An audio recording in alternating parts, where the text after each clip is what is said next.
All right, so why is it that different body types are suited for different sports?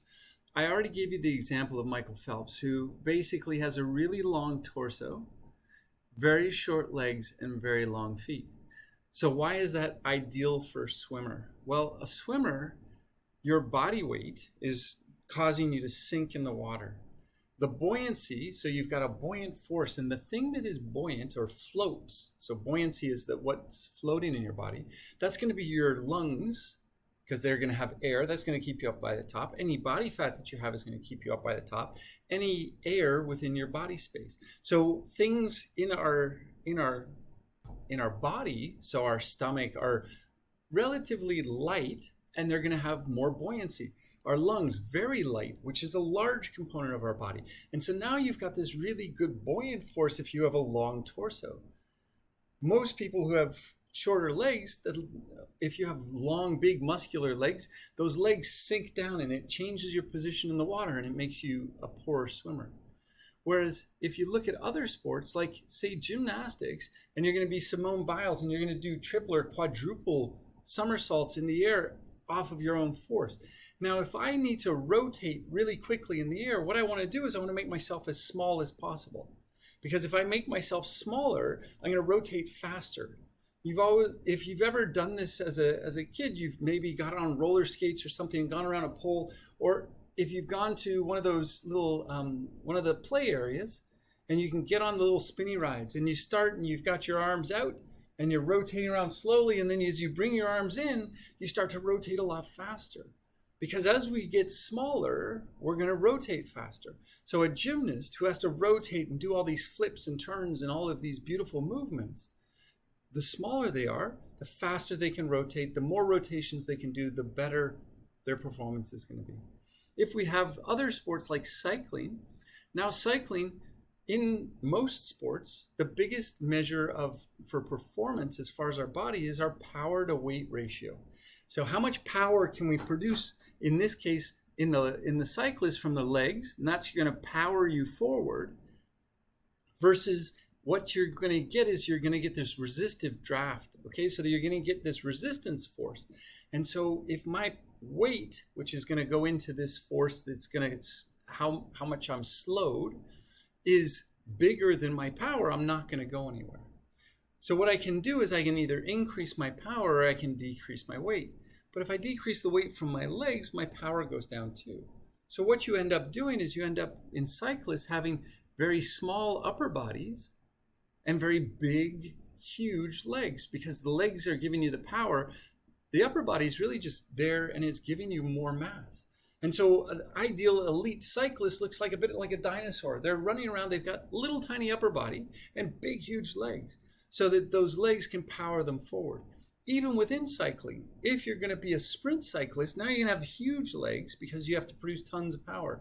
If you're going to be a multi-day cyclist, so you're going to be a tour rider, now you have to go up and over mountains where the body weight is really going to be a negative component. So the ones who do tour rides are really much smaller, the same ratio of small upper body and bigger legs, but the bigger legs are much lower, they're smaller than they would be in a sprint cyclist, where the distance they cover is much smaller. Again, so each of these things where small differences are going to make big differences at the elite performance level. The only thing I'm doing right now as far as sport is running. I don't have a perfect body for it. I'm 200 pounds and big, and my muscles are not ideal for it. But at the level that I run, it's not a huge deal. I can still overcome it by training more than other people. But at the elite level, everybody's training a ton. So these small differences in body size become exponentially bigger than they would be at the competition that I'm in. Okay, so how does this work? So let's take, for example, I'm just going to give you an example of running, how the economy and how running works so that different body masses have a different amount of, have a different cost of doing that, of running. Okay, so if we look at body mass here and we take either we're looking at the cost of running here, or as or the work associated with running, if we look at how our body mass increase and what the cost of having a bigger body mass is, if we have a bigger body mass, we have to do more work, and it costs more energy than if we have a smaller body mass. So if you have a smaller body mass, it costs you less energy to run than if you have a bigger muscle mass. That's fairly straightforward, because work is kind of the force that you need to exert over the distance. And if you need to exert more force because you have to push a bigger body, you're going to have to do more work over that certain distance. Okay, so that's again why runners don't tend to be big, endurance runners don't tend to be big individuals. Here's running economy with the length of legs. So what we have here is COT is the cost of transport. So the higher the cost of transport, the more energy you need to produce in order to go that certain distance. Now, what you can see here is this is different animals. And if you look at the different leg lengths of the different animals, and then you measure the cost of traveling a certain amount of meters relative to their body size, the longer your legs relative to your body size, look what happens to the cost of transport. It goes down in this almost perfectly linear relationship.